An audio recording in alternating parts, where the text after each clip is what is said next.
I'll turn the time over to Doug Heinrich, who's the VP of product at Kuhl in Salt Lake. Doug's been involved in our program previously, and we always appreciate the support you give our program. We've actually had one of our graduates who's ended up at the company. Two now. We have Shelby as well. That's right. So Shelby and Adam, and we're actually looking for a graphic artist if you guys know anyone.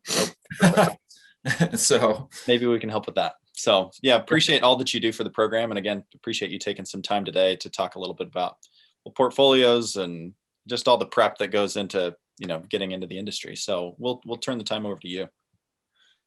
Yeah, for sure. So I would say, when each company handles recruitment a little bit differently, I worked at Black Diamond for 25 years and we evolved the process immensely when I was there, where it became honestly where everything just ran through the HR department. And then, so typically and I'm not saying Kuhl and Black Diamond are similar sizes and it's worth comparing the two just because they're both Utah based companies and, they operate really differently. And I'm really good friends with the people at Petzl too, which is, Petzl's a similar size company and they operate really differently because they're French based. So at Black Diamond, for example, as a manager or director, or, you're looking to fill a role. And at Black Diamond, you would put that request into human resources and then they would post the job, and they have very pretty tight job requirements that are written by the departments.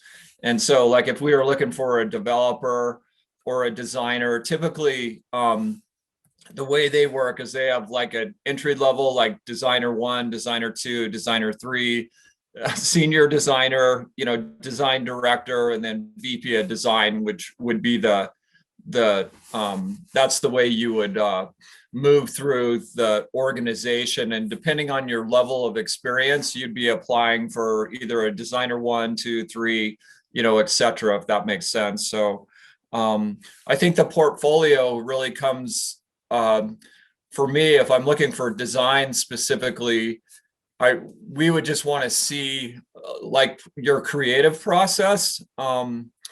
Not necessarily, I don't worry so much about the finished product that you did at school or whatever. What I'm more interested is your problem solving and the way that you can portray that. Hey, this was the problem that we were trying to solve and this is how we approached it and this is the solution we came to. That's probably the most important thing. When I'm interviewing or our team is interviewing candidates, is just to understand how you solve problems, because ultimately that's what you're trying to do. If we come to you and say, hey, we need a jacket, that this is our target consumer, the jacket needs to be in such price range, we just want to know how you're going to approach it, what research you're going to do, what inspired you, etc. So any way that you can animate that and everyone does it slightly differently.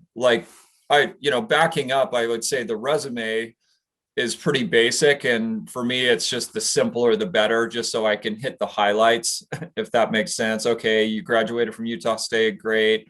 These are what your passions are outside of, school, whether it's music or sports or whatever it happens to be. For me, just to try to get a really quick snapshot to know you. And then honestly, I think with most organizations, what I'm looking for is how we would see you fitting into the culture.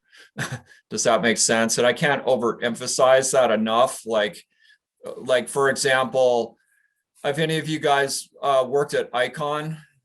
Because I know they're a big employer and I worked for Icon for 6 years. So Icon has a really different culture versus a place like Black Diamond or Kuhl or Petzl. So I think for you, you want to make sure you always have to realize that you're interviewing the company as well, because like you want to make sure that you're happy and fulfilled, because then it won't feel as much like a job. But if you're in a culture where you're like, wow, like this is just too much, and you can jump in here, Andrea, but every company has a different culture and you can't know that immediately. But that's what I would really be exploring on your side is like, do I like the way these guys operate? Like some companies are very like super organized, like Black Diamond, for example, since we were an engineering based company and we made PPE products, so personal protective equipment, there were a lot of like process in place. And so to fit into that organization, you had to be very organized and kind of have your act together, where a place like Kuhl is a lot more free form. Like Kevin's a lot more creative and just the way he runs the company. And the owner of Kuhl actually, he's technically the head of design. Like I manage the design department on a day-to-day basis, but ultimately Kevin's the bottom line because he's the owner. And he really focuses on two pieces at Kuhl. He focuses on marketing and product. And then like the operational side, he doesn't really deal with it all. So anyway, I don't know if that helps. I can open it up to comments, or Andrea, do you want to add anything there relative to, trying to fit like the culture of a company? Yeah, definitely. And a couple of things I can speak to. Like I started my career at Columbia, a sportswear company right, up in Portland. And super that was organized. a very different company. So organized, so put together.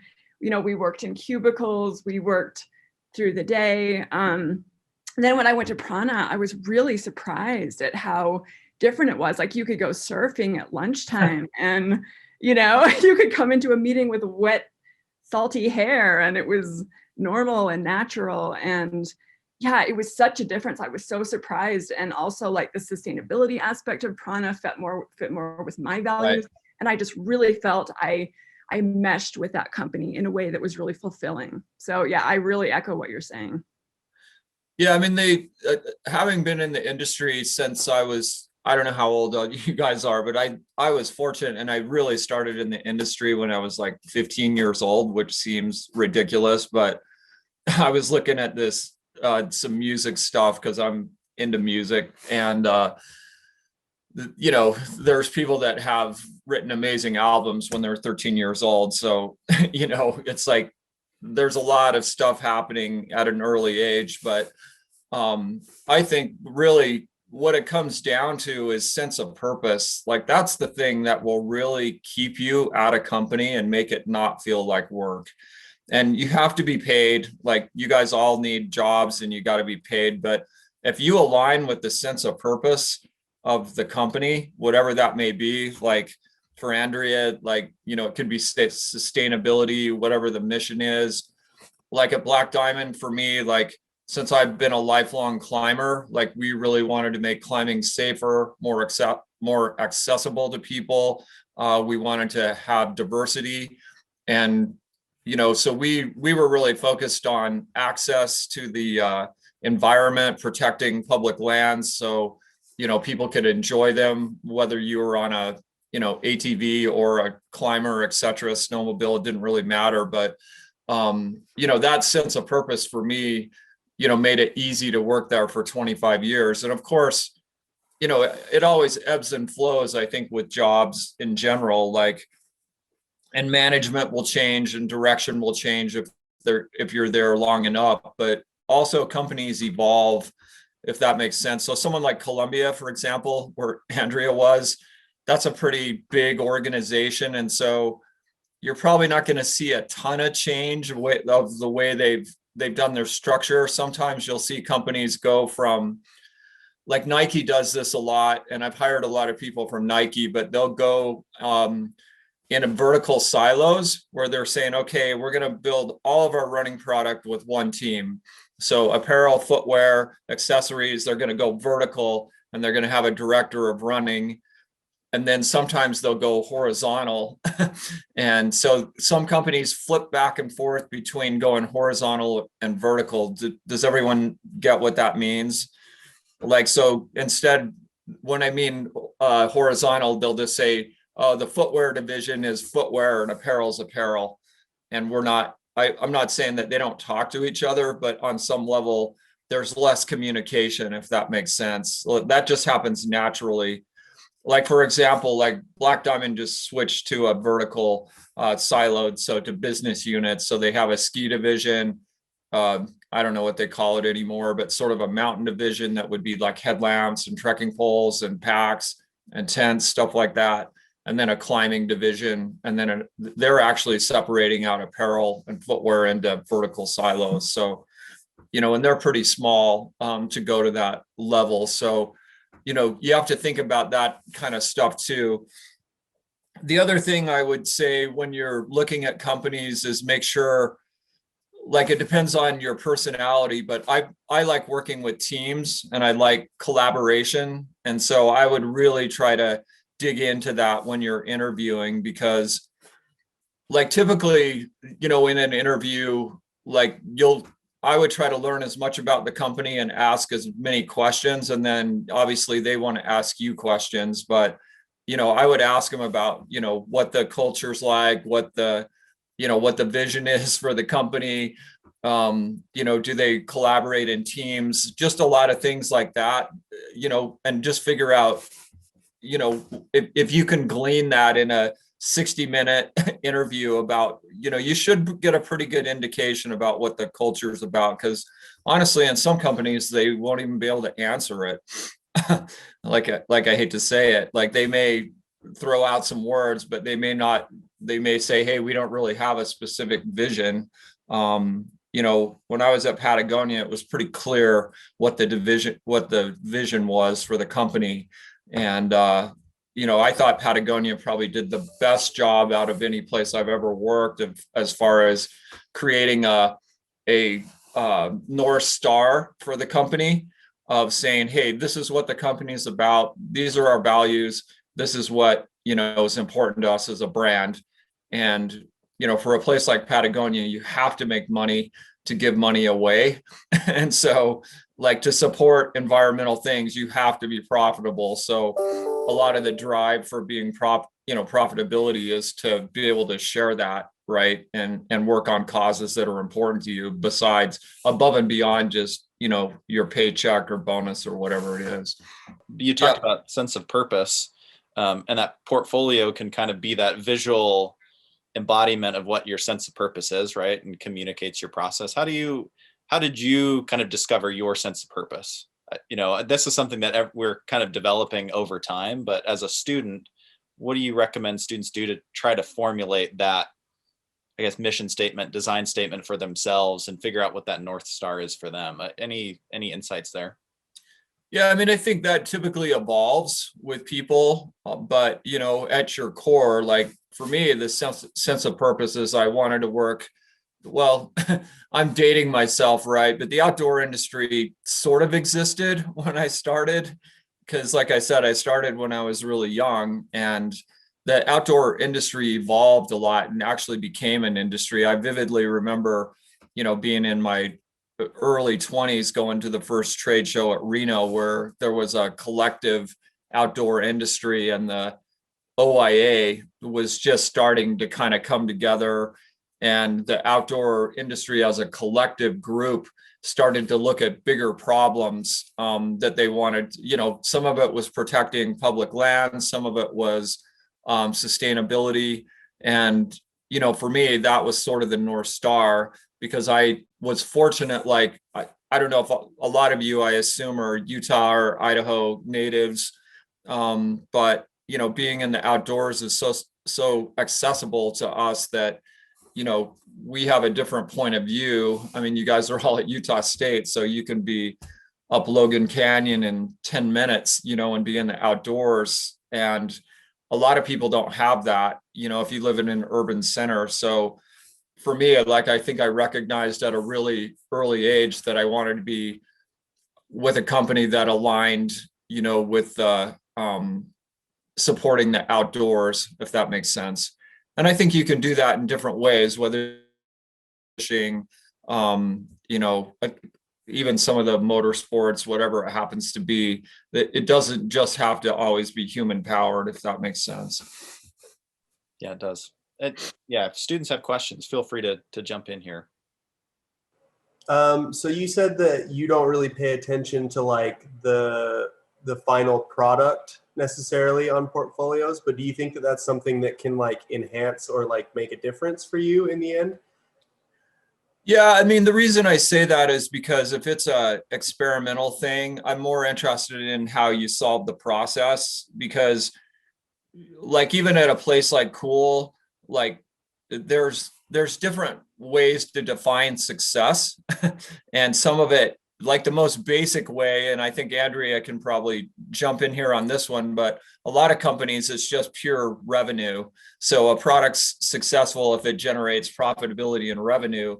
At other companies, you know, whether it's Kuhl or Black Diamond, for example, like if we solved a problem that allowed, you know, backcountry skiers to be safer, like believe me, BD hasn't made any money on their JetForce airbags. I guarantee it, because we spent millions on developing that thing. But it was really important to us to make that product safer, right? To allow backcountry skiers to be safer. So it isn't always revenue driven, and we are always looking for people that can solve problems. And of course, you know, if it's I don't know how to explain this, like Adam, for example, who came through the program, like he came up with a pretty cool little wakeboarding, I don't know what you'd even call it. It was like a cover up that you put on after you're done wakeboarding. And I just like the way he solved the problem, because he identified like, hey, wakeboarders go out in early mornings and then, you know, they get out of the water and they're freezing. And this thing that he designed was super quick and simple to put on. And you know what I mean? Like I liked the finished product, probably didn't have a heck of a lot of commercial value, but the way he solved the problem, I found, you know, really interesting. Does that make sense? Yeah, that was really helpful. Thank you. Yeah. Yeah, and I would say, you know, for you guys, as far as, you know, I do think that it's kind of show, don't tell. Like, I think the less words, the more graphic presentation you can put together, where you're just showing design concepts. And again, just kind of going through the process, like, hey, you know, this was, it typically is problem solution. I assume that that's a lot of the teaching methodology up there, Andrea, I would assume, is like you're typically always trying to come up with a solution to, I hate to call it a problem, but you know, like avalanche airbags is a perfect example, or a beacon, for example, right? Like I know avalanches are in a lot of people's minds these days, just because avalanche, you know, the risk has been off the chart lately. But like we owned Peeps when I was there, and or POC, you know, BD at one point owned POC, and they were always trying to make climate or ski helmets and cycling helmets safer. So that was their whole mission, was to try to figure out the engineering technology to make the sport safer, right? Like if you were to have a head trauma, you know, and that's, you know, pretty interesting. So I think that the more that you can show your problem solving ability and a creative solution is it will really set you up, you know. And I think most companies, jump in here, Andrea, are going to be looking for the same thing. Yeah, absolutely. I mean, I can speak a little bit to my, like where I'm coming from. It's not about making climbing gear safer. You know, it was about clothing. It was about being comfortable or looking a certain way, you know, like comfortable and relaxed, this awesome Southern California vibe. So what we were looking for there was people who, like, their way of solving problems in how do you make something look really soft and comfortable and go to, and how does it feel amazing on the body? What colors are you going to blend into this silhouette to just make it so people are drawn to the rack, you know? So it's a different type of problem that is solved, but we really looked for people who took different silhouettes and ideas and I don't know, trends, and combined them in a way that was really unique and interesting and different than we'd seen from other people. So those were the type of problems we were looking to be solved in that way. Yeah, and I think that's a really good point, because like at Kuhl, for example, we're always trying to build versatility into product, and our kind of MO is we try to take really technical products and we try to put them into like everyday silhouettes, if that makes sense. So we're kind of blurring the lines between, someone that can go on a hike in our product, they could also wear it to work, or they could go to the coffee shop, etc. And so we're always looking for, fashion and technical and versatility blended. And so that becomes a really another type of problem. So I'm glad you brought that up, Andrea. Like, I don't necessarily, I was talking like in some ways more like engineering based problems, which a lot of ID people are solving, and they're working hand in hand with an engineer. But I also think on the apparel side, what you have to do, and this is the hardest thing to do, is it's really the product and marketing's team's ability to make it an emotional connection with the consumer. And that's a tough one to do. And like Andrea said, you have to exude that in the product that you design. And so, yeah, I remember Pam, the owner of Prana. I mean, she had a little bit of a bohemian, kind of a hippie vibe, but that thread went through Prana for quite some time, right? So it kind of had that Southern California, a little bit, psychedelic, kind of vibe, where you take a brand like Kuhl, and Kuhl's more of a, our main, tagline is born in the mountains, because Kuhl's a Utah-based company, but Kevin's vision was always to try to take, again, like really technical performance fabrics and put them into what I would consider everyday versatile silhouettes, which was a really unique point of view, because like if you look at the number of soft shell pants we were able to sell at Kuhl because of the versatility versus a brand like Mahmood or someone like that that's more on the tech side, we have a lot bigger consumer base. So anyway, I think that problem solving is really the critical thing. And it always, it sometimes, like you say, it's like a color story, or how do you build an emotional connection with the consumer that is aligned with the brand. And that's the hardest thing, I think, to figure out when you're looking for a job is, does your skill set align with the brand? Does that make sense? Like, that's a really hard thing for you to figure out, because you kind of have to dig deep and go, I'm a bit more of a problem solver here, or I'm more on the engineering side of this equation, and this brand seems to be, really into just pure fashion or whatever it happens to be, right? Like, it's sort of like the different, some companies are much more utility based and other companies are really fashion based in the apparel industry. So I do think that may evolve for you personally, but you also have to decide where you sit on that spectrum. And usually it'll come through in your work, just the way you approach things. Looks like we've got a question from Zach. Go ahead, Zach.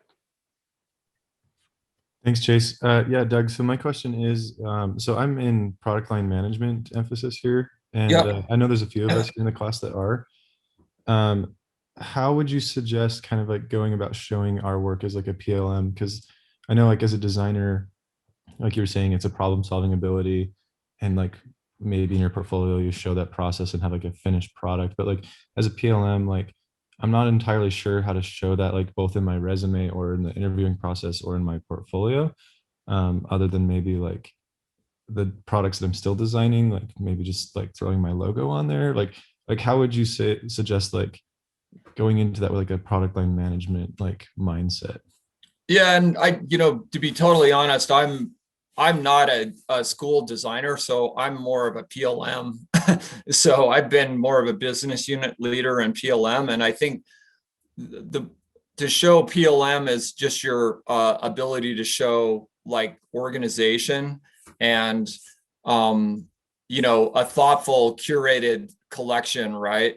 Like that's what's most important as a PLM, because usually the production team and the finance people, you're more tied to that side of the business. So they want to make sure that you don't have a lot of overlap, like in the way you have your collections done. So that's typically, if you come in from the outside as a PLM, that's usually the first thing that you're trying to do is reduce style counts, which sounds ridiculous, but that, unless the company is really small, I'm sure even like Cotopaxi at this point, even though they're really small, are trying to figure out how to reduce overlap in style counts. So I think it's your ability to show that each product has a sense of purpose and how it fits together as a cohesive collection, if that makes sense. And that's, I think that you can do that graphically, for sure. I think that you can lay out really nice line plans. We've actually gone to almost 100% visual line plans. Like we have a really cool system at Kuhl where we can download a workbook now. It's based off basically an Excel file and other files, and we have this script that can go in and grab everything, and we can create a digital workbook in like 5 minutes now, which is like, we're way ahead of most people, because every line review we do now has a visual representation, and that's really the PLM that's doing that, not the designers, if that makes sense. The designers are responsible for creating those assets, but it's your job as a PLM to grab those assets and then put a cohesive presentation together. Okay. I don't know, Andrea, do you have anything to add there? Well, I think that's spot on. Other things I would probably show are my ability to do market research, to say, okay, these are the types of styles that need to exist in a line like this. These are the price buckets that styles need to exist in a line like this. These are the competition that my brand is going through. You could even choose a brand to represent, and then go through that step, those steps in the process to illustrate how you would do it, and you understand what a PLM would do. That's another thing I would suggest, like writing design briefs. Yeah, I was going to just say, like, I think if you can come up with a really good template for a design brief, that will be super impressive to anyone that's looking at you. Because ultimately, like, Kuhl's a little funky in the sense that our designers write the design briefs, but in most organizations, the PLM writes the design briefs. And I think it's really important to show the balance between marketing and product, because you can make the greatest product in the world, and if no one knows about it, how are you going to sell it? So there's always I always look at the PLM's role as the balance between, and in a perfect world, it would be 33% sales, 33% product, and 33% marketing. And that you have to be able to show that balance. Like, you come up with a product or a product line, and then how is that supported and how is that pushed through to the sales team, if that makes sense. And that's just a communication. Really the PLM ultimately becomes a little bit of a communication role, in my opinion. It's like, how are you communicating this internally, and how is it communicated externally? And obviously you have partners in the organization.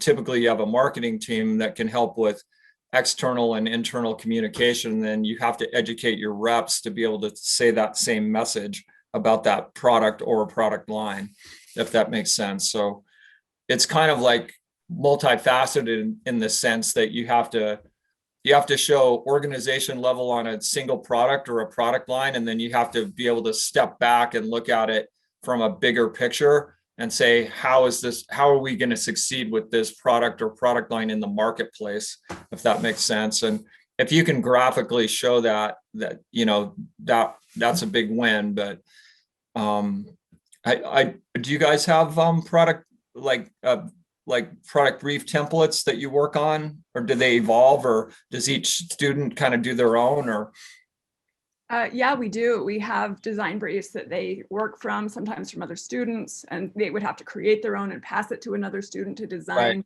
So kind of filling in that PLM design role, and like working together as a team to do that. So that's kind of how we try to give them some real world experience in a way. Yeah, someone said to me one time, a designer in Vancouver said, if you can please one consumer 100%, you've succeeded, because that will translate out. And a lot of that becomes from the PLM's responsibility to define what that target is. Because anytime there's confusion in the product, it typically goes back to the brief. It isn't clear, like, who are you designing this for? You know, is it a 20-year-old outdoor person, or is it a 50-year-old outdoor person? Because they're going to have different points of view, different style, different color, etc. So I think that target is really important from a PLM, and that comes down to the design brief. And design briefs evolve. So it's really rare that you start with a brief and it ends up in the same place, if that makes sense. But you have to be able to evolve it, and then that communication. Mm-hmm. One other thing that just occurs to me, like in my career, the PLM also really owned the margins, like the margin targets and stuff like that. Do you have any else you want to add of how maybe some of our students could illustrate something like that, or your experience of that? Yeah, I mean, typically it's just Excel, right? So, and that typically in a product brief, and once you're in the company, there's the biggest role with a PLM is kind of looking at the category. And I'll just use an example, like if we're looking at base layer at Kuhl, or underwear, or pants, or whatever, the PLM really is looking at the whole category and saying, okay, this is our margin, our rolled up margin for the whole category. And these are the pullers and draggers. And usually you have a line somewhere that shows product that's below the margin target and ones that are above. And you kind of have to systematically go through that and figure out, when you redesign a new product, how are you going to raise that margin, right? Because most companies have kind of a baseline margin goal. And just for conversation, most apparel companies want to have an internal margin of 50%. I'm sure Columbia was higher, but most smaller apparel companies would be targeting 50 to 55% internal margin, and then they're going to give the retailer a 50 margin, and then they also have to give the retailer like discount points and all sorts of stuff. So it's you have to be some of it's just being really proficient in Excel, honestly, just being able to crunch those numbers. And then you don't necessarily need to show it in Excel, but you want that as the back end for the whole thing. And then you want to show that, like, typically in a product brief, you would just say price, target. I'm making this up. Let's just say it was a synthetic insulated jacket. We want the retail price to be between $199 and $229. So the cost, the FOB target is here. The landed cost is here, depending on the duties. And, so a lot of it comes down to that side of it. And I don't know if you guys are working on that stuff or not. Yeah, we don't do as much with that part of it right now. I wonder how we could put that in more, like just figuring out this, like the PLM side of things, like the specific part of the margin targets. I'll have to think of how I can incorporate that in more. Like, yeah, I think it's worth you guys going through and saying, because this is really important, right, for the PLM. Like, and typically it depends on the organization, but I'm sure at like Columbia, for example, there was a whole sourcing department that decided where the product was going to be made based on capacity, duty rates, everything. But, that's been a big issue over the last 12 months in the apparel industry, or 18, is, with a massive duty increase in China, everyone's been scrambling to figure out where to make product. And Vietnam has, limited capacity, plus the pricing's higher in Vietnam. So basically everyone's taken a margin hit in the apparel industry over the last 12 to 18 months, just because of the duty rates increasing. So that's a big part of the PLM job, in my opinion, is, and I could flip you something that's really simple, but basically, depending on what your product line is, you want to have a chart that shows like the duty rates, right, from each country that it's possible to build it in, and then you decide, because that'll be really critical when if you're looking at an $8 a yard fabric or a $7 a yard fabric, that duty rate can affect that immensely, if that makes sense. So like a lot of people are sourcing polyester or synthetics out of CAFTA because they're not paying duty on it, so they can have more competitive price points and still make the margins versus paying 30+% out of Asia, on synthetics. So, there's a lot of back end stuff that you would need to know on the PLM side. I love that you're talking about this too, because like our PLM track is relatively new. We've mostly been focusing on design and development. So I love that you're talking about this and like what it's really like. Yeah, the PLMs, just so you guys know, PLMs are really hard to find. They're the hardest positions to fill, in my opinion. And developers are second hardest to fill. And then, I'm not saying designers are a dime a dozen, but designers are just easier to find for whatever reason. I think there's more design schools out there, and development and PLMs are very difficult to find.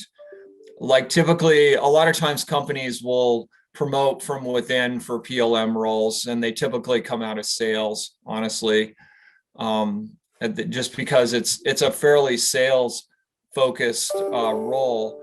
Like, for example, like when you go to a place like REI and you're doing a seasonal presentation, the PLM's the person presenting the product. And sometimes you'll have a designer there, but typically the PLM knows way more about the product than a salesperson will ever know. And they should be able to talk and position the product and talk about the, North Star for that product, who it's designed for. And you can't really expect a salesperson to remember all that, especially if they've only had like 2 hours of education on it at a sales meeting, because the PLM lived with the product from the concept all the way through commercialization. So the PLM should know everything there is to know about that product and be able to present that cohesively to a buyer. And honestly, that's where you make or break a business, is your ability to present to places like REI in the outdoor industry, or, any of the big retailers. It's your ability to, on the PLM side to, basically convince them that this product's amazing and they should buy it from you. So there are a few of us that are working on trying to integrate high quality renders and models into our final products. Do you see value in having like a interactive model that a customer can then have interaction with this product before purchasing in an internet environment, rather than? Sure. Yeah. I mean, that's the future, right? Online business has shifted so fast, due to the pandemic, right? That, online business, I've seen a bunch of varying reports, but a lot of people have, at a minimum a lot of brands have doubled their online business in the last, they did it like in 6 months, which would have taken like 6 years, and a lot of it, it's all due to the pandemic, but I don't think it's going to change. I think consumer behavior has just changed, and they're demanding better visual cues on sizing, what the product actually looks like. The better you can educate a product digitally now, that you're just going to win. And the companies that get there the fastest are gonna win in that marketplace. Like, we just met with a company called Wear, it's WAIR, and they do like a bunch of fit stuff. Like, they have the largest fit database in the world, and their whole deal is trying to educate the consumer better to what product's going to fit them. And they've made it pretty simple. They've tried a bunch of different experiments, but it's similar to what you're talking about, where you're basically putting in some data and then it spits out some results saying, based on what you've told me, this is the best fit for this product for you. And they would take in account, like, if you're looking at Kuhl, like we try to have all of our pants fit the same, but the reality is they don't all fit the same. And we need to be able to show the consumer that, you know, if you buy this pant, it's a little bit more tapered and it runs a little bit small, even though, you know, the perfect world, you try to make a medium, but you know, they're going to fit differently regardless, just because of the fabrications and whatnot. So the more that you can show that to the consumer of saying, hey, you know, I like this pant, it's and you know, you can do it digitally or you can do it through just photographs and models, but I think the digital way, you know, is going to be the future. I think you're going to see a lot of evolution there over the next 12 to 24 months. Perfect. Thank you. Yeah. Do you have a LinkedIn account, and how should we contact you if we wanted to at some later point? I try to stay like off all of that stuff because I'm so busy with work. Like I'm kind of like, someone told me that I'm like invisible, which is probably not a bad thing. It's mainly because I just dedicate all my time to work, but you can just email me at doug@kuhl.com. So that's super simple. But yeah, I don't have any issue with that stuff. I just don't have time to deal with like social media or LinkedIn, because I typically go climbing when I have my time off and you know, ride my bike. Thank you. Yeah.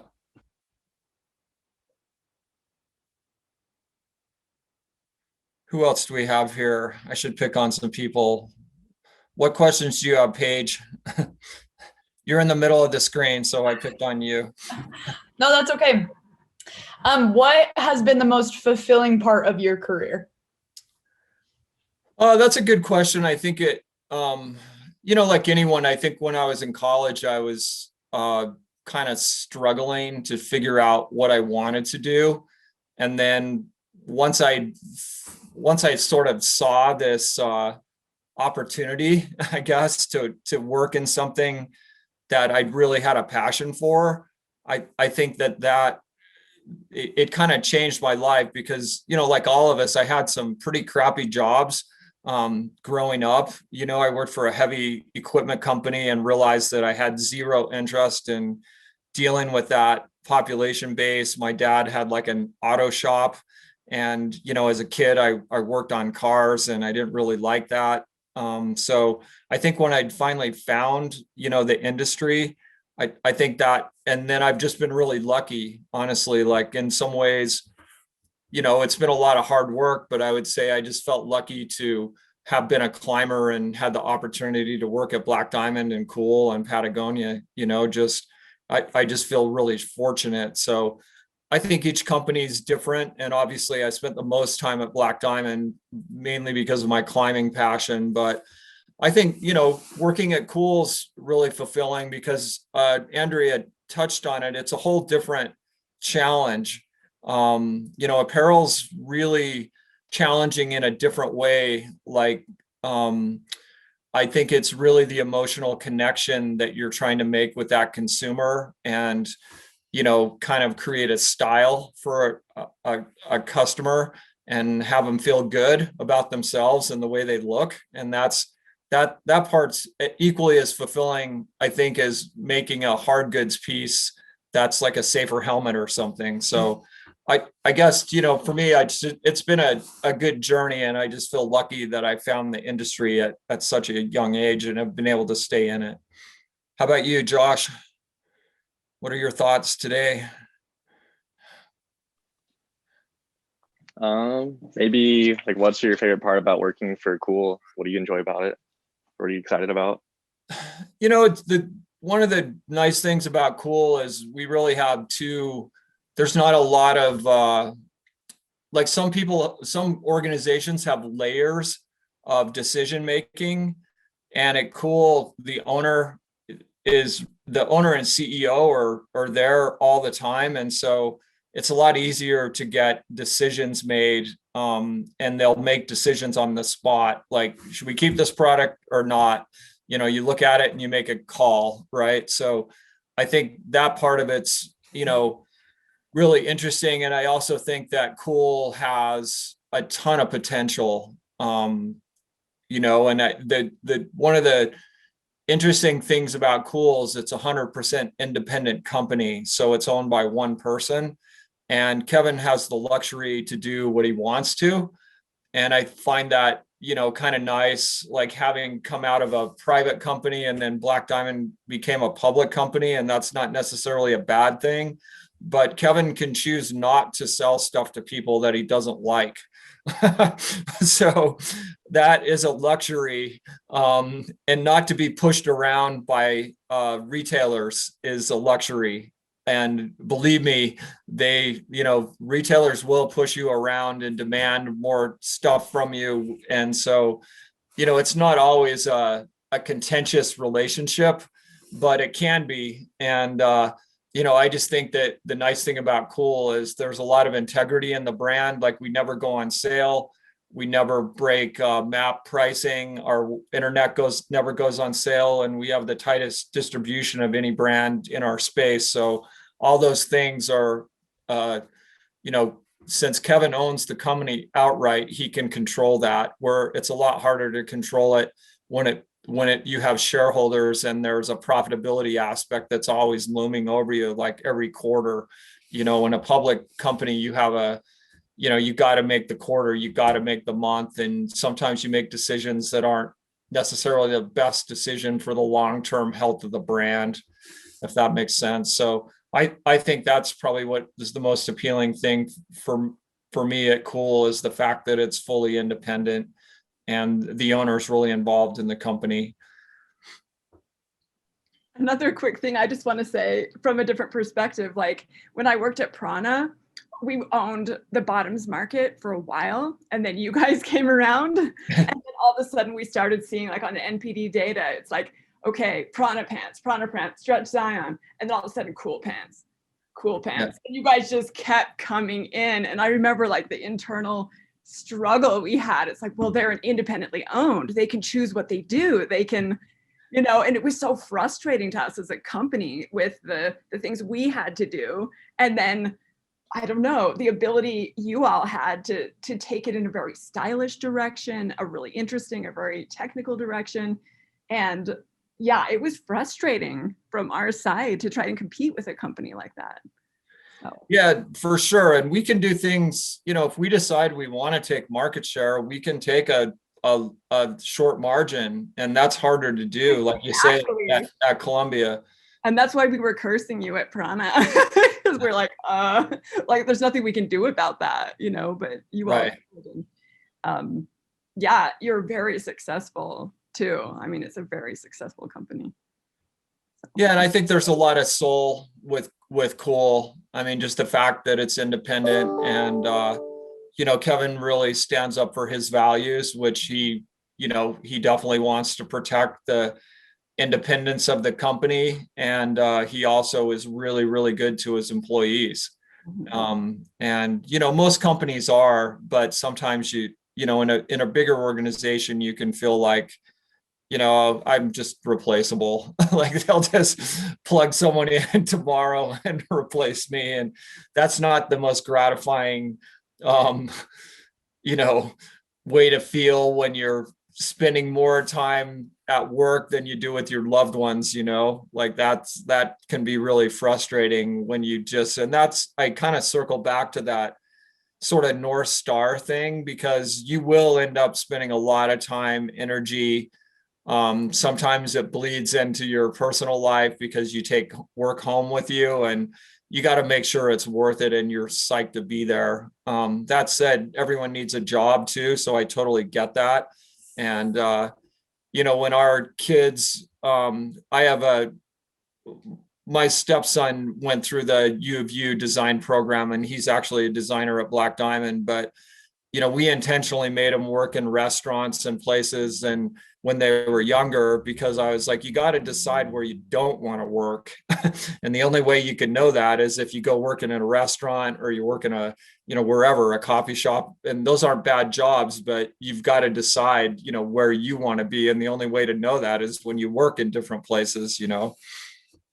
It's pretty rare. I mean, some people go down a career path, right, where they become a doctor or something. And I think the problem with those careers is there's no turning back, after you've invested whatever 16 years of your life into a specialty, you just can't reverse out of it at that point, even if you don't like it. Where I think you guys have a lot of opportunity. Like, it's a pretty broad world out there, whether you want to design furniture or, there's just a lot of different opportunities out there that, have the thread of design. It doesn't just have to be apparel, it can segue into other things. How about you, Matt? We haven't heard from you. While you're building a portfolio, what would be steps that you take to make sure you're putting in the right stuff and not putting in too much? How much should a page include? Do you want sketches? Do you want every single formatted thing? Or is it like, this is the product and a few little things leading up to it, sort of? Yeah, I personally like seeing sketches. I like to see people's ability to draw, especially if you're a designer. Like, I think that's really important. And I know, like at Kuhl, for example, we really value people that can draw.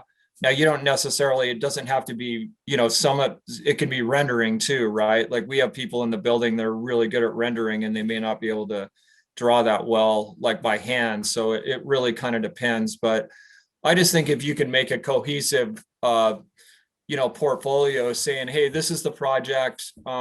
These were some of the concepts I did. I narrowed it down to this, and this is what it came out to. It's a pretty, as succinctly as you can make it, to just show kind of how your process, how you went through, some concepts and how you decided to, get to that final draft. And typically, like in an organization, like there's people that come in that, change the course of what you're doing. And that's probably the hardest thing, I think, for developers and designers, not so much for the PLMs, Zach, because they're usually the ones forcing the designers to change because it's either too expensive or something. So they have to go back to the drawing board. But I think your ability to deal with change is really critical and not get tweaked about it.